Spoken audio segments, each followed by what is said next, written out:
Assalamualaikum warahmatullahi wabarakatuh. Jumpa lagi dengan saya Hakim. Di kesempatan kali ini saya akan share config terbaru untuk Gcam Nikita 20. Dan kali ini adalah config spesial hari ulang tahun kemerdekaan Republik Indonesia yang ke-79, yaitu config Dirgahayu RI 79 by Kim TV Official.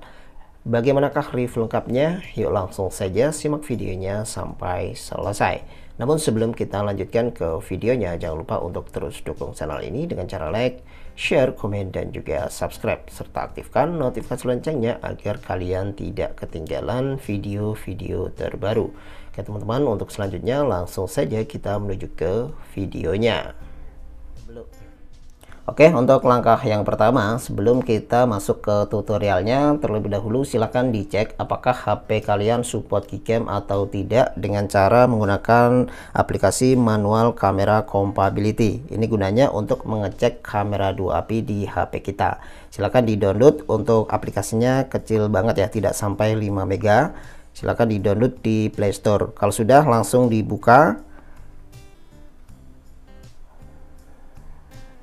Setelah itu langsung ditekan start ya. Tunggu beberapa saat. Nah, kalau sudah tercentang hijau semua seperti ini artinya kamera 2API-nya sudah aktif dan HP kalian siap diinstal Gcam. Namun apabila ada yang silang merah satu atau lebih dari satu, ini artinya kamera 2API di HP kalian belum terbuka secara keseluruhan. Maka kalian tidak bisa melanjutkan tutorial ini. Nah, di sini saya asumsikan HP kalian sudah hijau semua ya. Jadi kita lanjutkan ke tutorialnya. Untuk selanjutnya silahkan di-download bahan-bahannya. Untuk bahannya di sini ada dua file ya, teman-teman. Yang pertama silahkan di-download config-nya, yaitu config Dirgahayu RI 79. Nanti untuk linknya ada di kolom deskripsi di bawah video ini. Silahkan di-download. Kemudian yang kedua, buat kalian yang belum punya Gcam Nikita 20, silahkan di-download terlebih dahulu. Nanti untuk linknya semuanya tertera di kolom deskripsi di bawah video ini. Silahkan di-download salah satu saja ya, bebas kalian mau download yang mana aja. Kalau sudah, langsung diinstal ya. Untuk installnya seperti biasa, seperti menginstal aplikasi pada umumnya.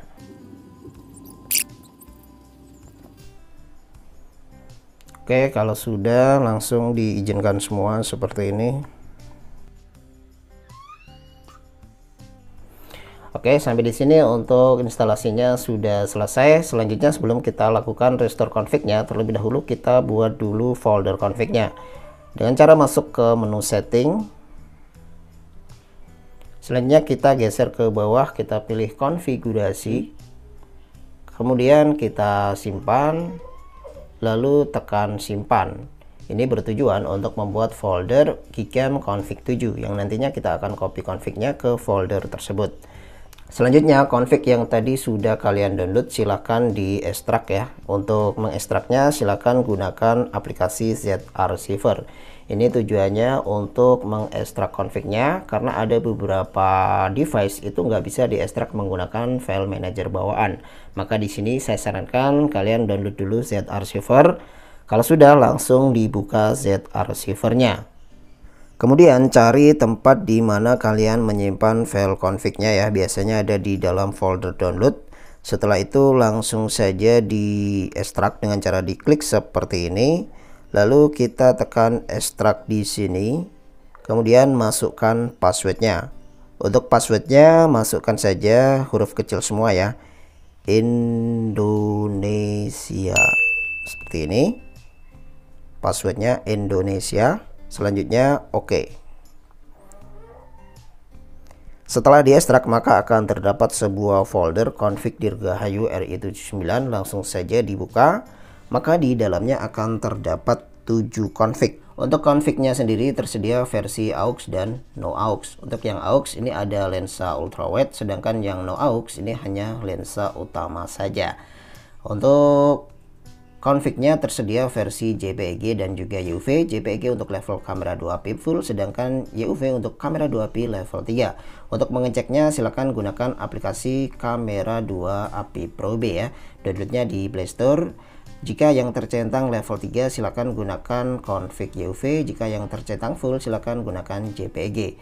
Jika yang tercentang di bawahnya ya ada limited, external, legacy maupun unknown, ini artinya HP kalian tidak support Gcam ini. Oke, kita masuk lagi ke sini. Dan selanjutnya ada juga config auto ya. Ini jika HP kalian tidak bisa menggunakan aux maupun JPEG, silahkan coba auto. Kemudian yang terakhir ini ada config ASP2 ya. Ini dengan session ID ASP2 dan sudah aktif ACE-nya teman-teman. Nah, di sini saya sudah tes di Poco X3 NFC. Oke. Untuk selanjutnya langsung kita copy ya. Kalau sudah langsung kita copy salah satu saja sesuai dengan device kalian. Kalau di sini saya copy semua ke memori perangkat internal. Selanjutnya masuk ke folder Gcam, kemudian config 7 dan kita paste di sini di dalam folder config 7. Oke, kalau sudah kita buka lagi Gcam-nya. Kemudian lakukan restore config-nya dengan cara tap 2 kali di sini. Lalu kita pilih config-nya sesuai dengan device kita. Karena device saya Poco X3 NFC, maka saya pilih yang ini ya. Kemudian kita kembalikan atau kita restore.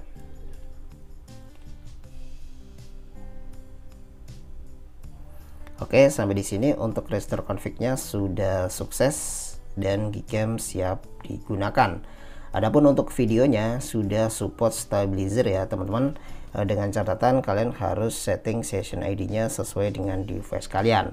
Jika device kalian sama dengan yang saya pakai menggunakan ASP2, maka kalian cukup gunakan yang config Poco X3 ya teman-teman. Nah, seperti ini. Jadi untuk stabilizernya sudah aktif. Nah, untuk caranya sudah sering sekali saya share di video-video sebelumnya. Namun di sini akan saya terangkan secara singkat saja ya untuk cara settingnya. Masuk ke menu setting. Kemudian kita geser ke bawah, kita masuk ke menu lanjutan. Selanjutnya kita scroll ke bawah lagi. Kita masuk ke konfigurasi stream. Kemudian pastikan ini aktif ya. Lalu di bagian video ini pilih sesuai dengan device yang kalian pakai. Kebetulan device saya Poco X3 NFC itu cocoknya di ASP2, maka di sini saya pilih ASP2.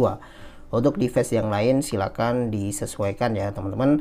Kalian bisa coba ASP3, FOVC HW ACE, dan juga di bawah ini ada beberapa pilihan ya, ada video ACE, video ACE Pro, dan juga video. Silakan kalian coba mana yang cocok dengan HP kalian.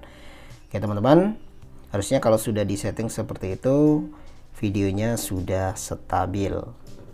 Kemudian di menu lainnya di sini ada panorama, photosphere, gerak lambat, timelapse, dan juga playground. Nah, khusus untuk playground ini tidak include, jadi kalian harus install secara manual. Untuk caranya sudah pernah saya share di video sebelumnya. Oke teman-teman, untuk selanjutnya langsung kita tes di outdoor ya. Oke, langsung kita tes. Yang pertama kita tes di malam hari terlebih dahulu. Kali ini mode kamera terlebih dahulu ya, kita tes tanpa mode malam. Jadi ini mode biasa. Coba kita lihat dan seperti ini hasilnya. Hasilnya sangat jernih sekali. Detailnya dapat, kemudian tidak blur ya meskipun di zoom. Seperti ini teman-teman. Jadi hasilnya mantap banget. Ini mode biasa. Selanjutnya kita coba untuk mode malamnya. Kali ini mode malam ya. Mode malam biasa tanpa astrofotografi. Ini foto momen pada saat malam 17 Agustus ya, di kampung saya di perumahan Geraha Pesona. Dan seperti ini hasilnya, lebih jernih lagi ya. Jadi lebih jernih lagi ketimbang mode biasa yang tadi. Jadi config ini cocok banget kalian gunakan untuk foto-foto di malam hari tanpa tripod ya. Hasilnya sudah cukup bagus seperti ini teman-teman. Warnanya juga pas ya, dynamic range-nya juga bagus. Selanjutnya kita coba dari sudut yang lain.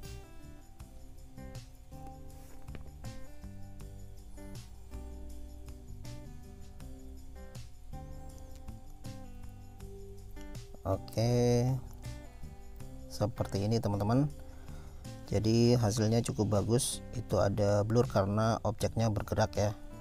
Nah seperti ini.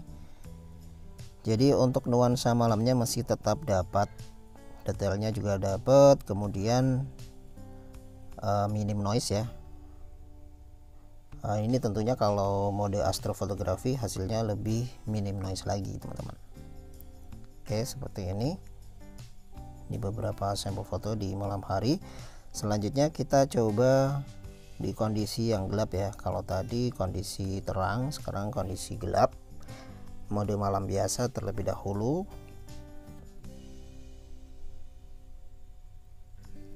Oke, untuk proses shootnya kurang lebih sekitar 2 detik ya, antara 2 sampai 3 detik, dan seperti ini hasilnya. Ini untuk mode malam biasa tanpa astrofotografi, hasilnya sudah cukup bagus.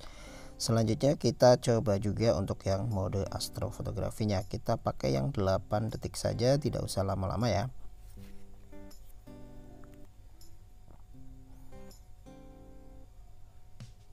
Oke, langsung kita jepret.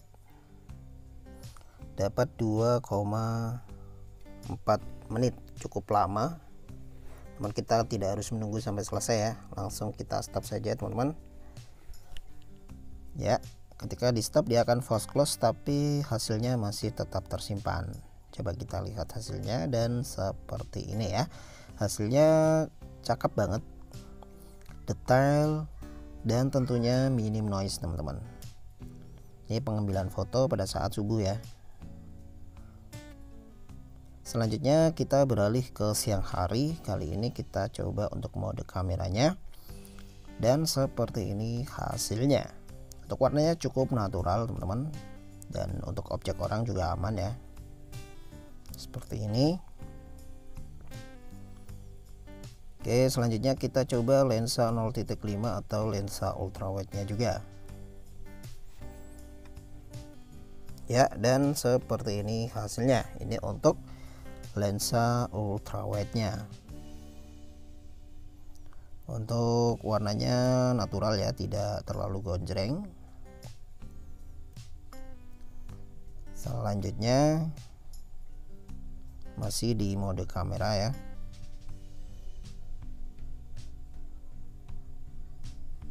Oke, dan seperti ini hasilnya.